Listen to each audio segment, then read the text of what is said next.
Hey there, pastry enthusiasts!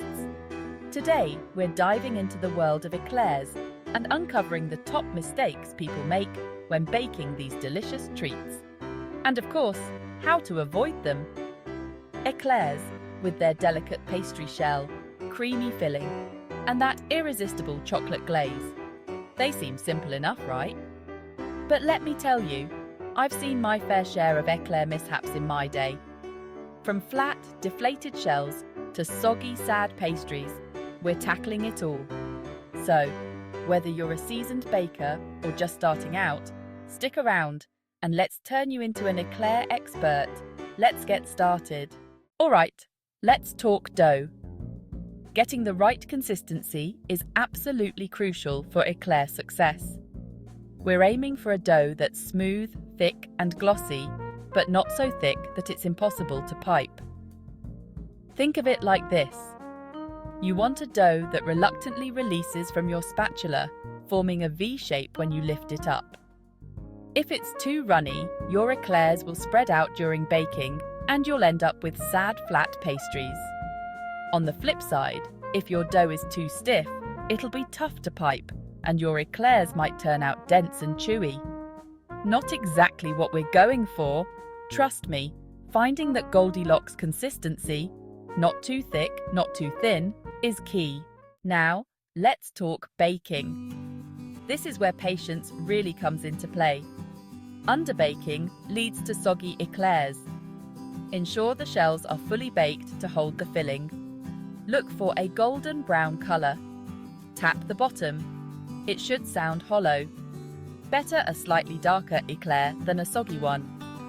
Maintain a consistent temperature for even baking. Chapter 3. Piping Technique. Mastering the swirl. Time for the fun part. Piping. Piping can seem intimidating, but it's easier than it looks. The key is consistency. We want all our eclairs to be the same size and shape. Use a piping bag with a large round tip. This gives you those classic eclair grooves. Hold the bag at a 45-degree angle. Apply even pressure and pipe in long, smooth motions. With practice, you'll be piping like a pro in no time. Chapter 4. Filling Follies. The importance of cooling down. We're so close to eclair glory, but first, a word of caution. Do not, I repeat, do not fill your eclairs while they're still warm.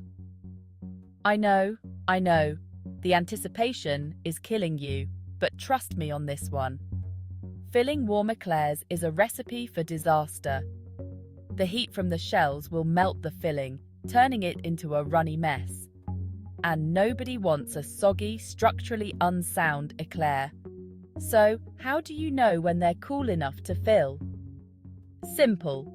Just touch them. If they feel cool to the touch, you're good to go. Once they're cool, grab your favorite filling. Pastry cream, whipped cream, you name it. And get ready to assemble. Chapter 5. Glaze of Glory. The finishing touch. Last but not least, let's talk about the glaze. Some might call it optional, but I believe the glaze is an integral part of the eclair experience. It's not just about aesthetics, although a beautifully glazed eclair is a sight to behold. The glaze adds another layer of flavor and texture, that perfect touch of sweetness that brings everything together. Plus, it helps to keep your eclairs fresh and moist. Whether you prefer a classic chocolate glaze, a vibrant fruit glaze, or something a little more adventurous, make sure you don't skip this step. My go-to is a simple chocolate ganache. It's rich, decadent, and oh so easy to make. Just heat some heavy cream, pour it over chopped chocolate and whisk until smooth and glossy. And there you have it. Avoid these common mistakes, and you'll be on your way to making perfect eclairs every time. Remember, baking should be fun, so don't be afraid to experiment and make these recipes your own. Thanks for watching, and happy baking! Don't forget to like, comment, and subscribe for more delicious tips and tricks. Until next time, happy baking!